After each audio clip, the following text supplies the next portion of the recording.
Hello students, welcome once again to the MSBT online e-learning program, MSBT Lead Learning at Your Doorstep.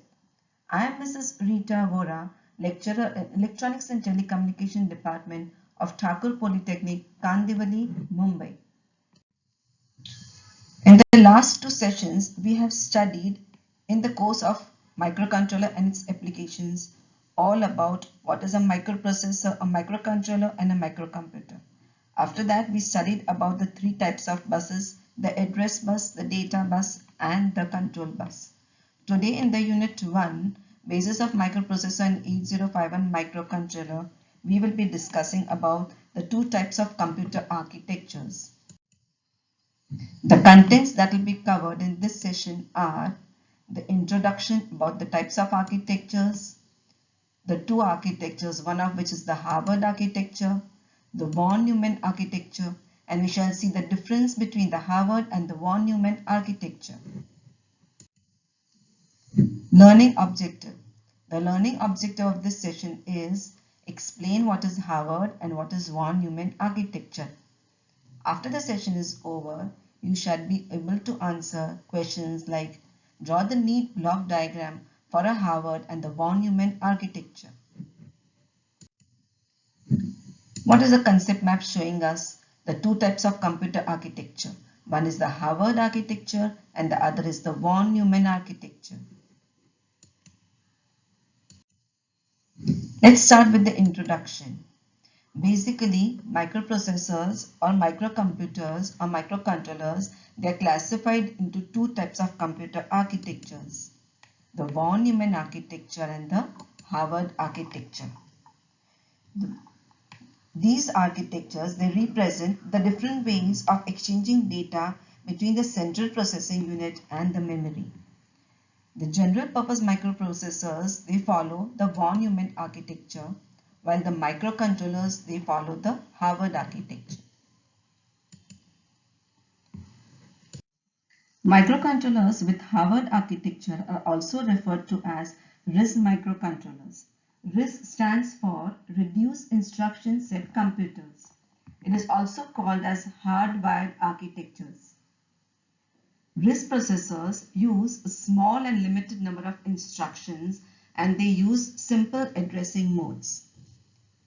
Harvard architecture was basically developed to overcome the bottleneck of von Neumann architecture. As you can see in the diagram, Harvard architecture makes use of two separate memories for data and code, or you can say program. Microcontrollers with von Neumann architecture are also called as CIS microcontrollers. CIS stands for Complex Instruction Set Computers. CIS chips have a large amount of different and complex instructions and they support many addressing modes. Von Neumann architecture was designed by the famous mathematician and physicist John von Neumann in the year 1945. As can be seen in the diagram, there is one common memory for instructions and data in the von Neumann architecture. Let us now discuss the Harvard architecture in detail. As can be seen in this diagram, we have separate memories for data as well as code with their independent address and data buses. So it supports parallel buses for data and memory. So as seen here in the diagram, there are 8 bits which can be transferred between the RAM or the data memory and the CPU, and they can be 12, 14 or 16 bits which can be transferred between the CPU and the ROM, which is the program memory.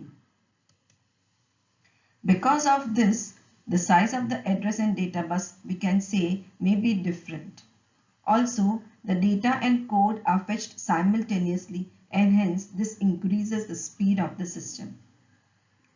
The few examples of the Harvard architecture are shown here as the PIC microcontroller PIC16F84MC, SHARC, which stands for Super Harvard Architecture Single Chip Computer DSP, and the ARM9 microcontroller. Students, it's now time for quiz. So attempt MCQ set 1.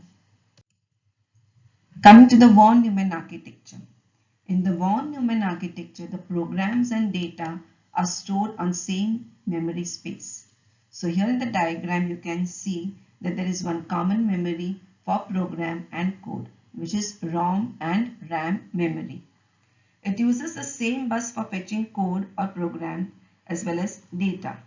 The design of the hardware is simple since there is only one memory, but since multiple fetches are required for data and code, the speed gets affected and they are comparatively slow.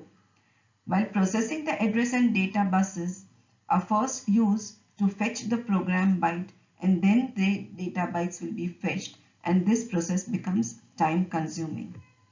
This sharing of this common bus, due to which an instruction fetch and data operation cannot occur simultaneously or at the same time, and this is referred to as the von Neumann bottleneck. You can see here the some of the examples of the microcontroller processors which follow the von Neumann architecture are the Motorola 68HC11 microcontroller, the ARM7 Pentium processors, and MSP430. Let's now compare the Harvard and the von Neumann architecture. As you can see here, there are physical separate memories for the instruction and data which can be seen in the diagram here. Whereas in case of von Neumann architecture, there is a single memory for both program and data. So Harvard architecture uses physical separate memories for instruction and data, and von Neumann is using single memory for instructions and data. Because of this, there is physical separation of program and data memory, as there are two separate ICs used for ROM and RAM. But in case of von Neumann architecture, there is a common memory for program and data, and hence some space is allotted for the program or the code and some space is allotted for the data in case of the same memory used. And hence we say that the distinction between the program and data is logical. In case of Harvard architecture, separate data and dedicated buses for both instructions and data. Here there is, as you can see, single bus is required for instructions and data. The instruction and data here can be fetched simultaneously, as there are separate buses for instructions and data, which helps post execution, which also increases the speed and the performance. Here the instruction and data have to be fetched in sequential order, and hence the speed is reduced and this affects the performance. The design is complicated since there are separate memories and separate buses for program as well as data. Here the hardware design is simpler compared to the Harvard architecture. Now you should be able to attempt the MCQ set 2. So let's summarize what we have studied today. We have two types of computer architectures, the Harvard architecture and the von Neumann architecture. Harvard architecture uses separate memories for data and program. So the speed of Harvard architecture is much more compared to the von Neumann architecture. The von Neumann architecture is using a single memory for data and program. So its speed is slow. Thank you.